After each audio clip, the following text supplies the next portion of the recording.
você já tomou alguma decisão em relação às suas dívidas e depois você se arrependeu? Você pensou assim, caramba, fiz agora, nossa, o que eu fiz? Nossa, como é que eu vou encaixar isso no meu orçamento? Você já pensou assim? Ou então você já foi nas águas de alguma pessoa que disse assim para você, olha, faz desse jeito, assim que vai dar certo. E deu tudo errado. Já aconteceu com você? Pois é. Hoje eu quero te alertar sobre erros que a maioria das pessoas comete ao tentar eliminar as dívidas. Eu vou compartilhar alguns erros aqui com você, que inclusive eu cometi. Então já anota aí, tá certo? Qual é o primeiro erro que você comete ao tentar eliminar as dívidas? Anota aí. É não saber as informações da sua dívida.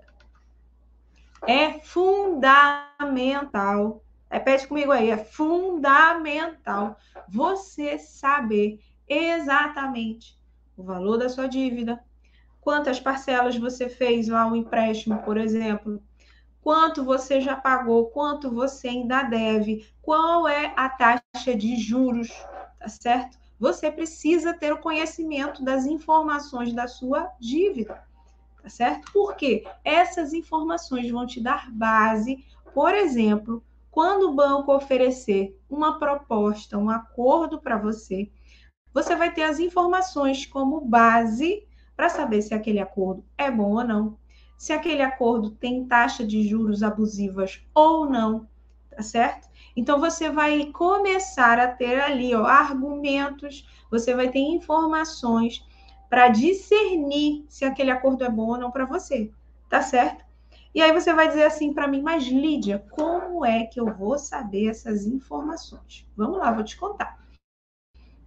Você vai pedir ao banco, à instituição financeira, à empresa de cobrança, o documento de evolução da dívida ou memória de cálculo. Vou repetir. Você vai pedir o documento de evolução da dívida ou a memória de cálculo.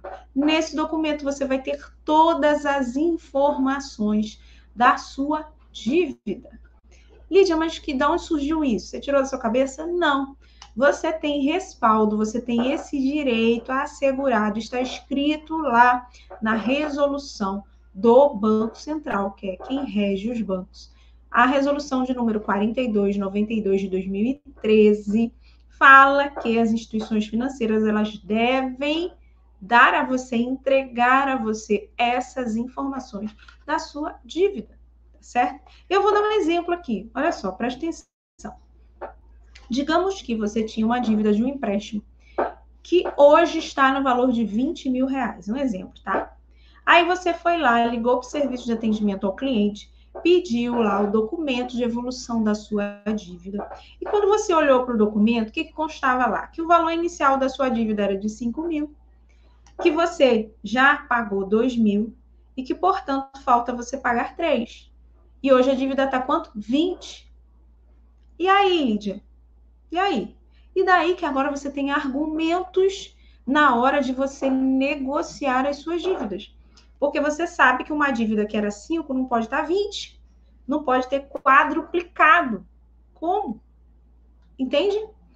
Então, se você sabe que na realidade você devia 5, de acordo com o que consta no documento de evolução da dívida, como é que você vai ter que pagar 20? Entende? Por isso a importância de você saber o que você está fazendo, de você não ir para a negociação, para uma conversa com o banco, para uma conversa com a empresa de cobrança, sem você entender a sua dívida. Porque senão você vai fazer o quê? Você vai cair na conversa, você vai fechar um acordo injusto, você vai fechar um acordo com juros abusivos e depois não vai nem conseguir pagar. Então, quando você tem as informações da sua dívida, você não vai aceitar qualquer acordo, não.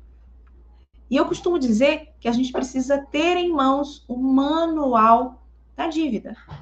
Que manual é esse, Lídia? O manual da sua dívida está lá no documento de evolução da dívida e também está no contrato da sua dívida. Então, esse é o manual da sua dívida. documento de evolução da dívida vai te dar todo o histórico da sua dívida. E o contrato vai estar escrito lá como o banco diz que ia emprestar o dinheiro para você, em que condições. Lá diz também o que o banco ia fazer se você atrasasse o pagamento ou se você parasse de pagar. Está tudo escrito lá. Quais são os seus deveres, quais são os seus direitos, está tudo lá. Então, você precisa ter as informações da sua dívida. Isso é fundamental para você conseguir negociar de forma justa, razoável e que caiba no seu bolso.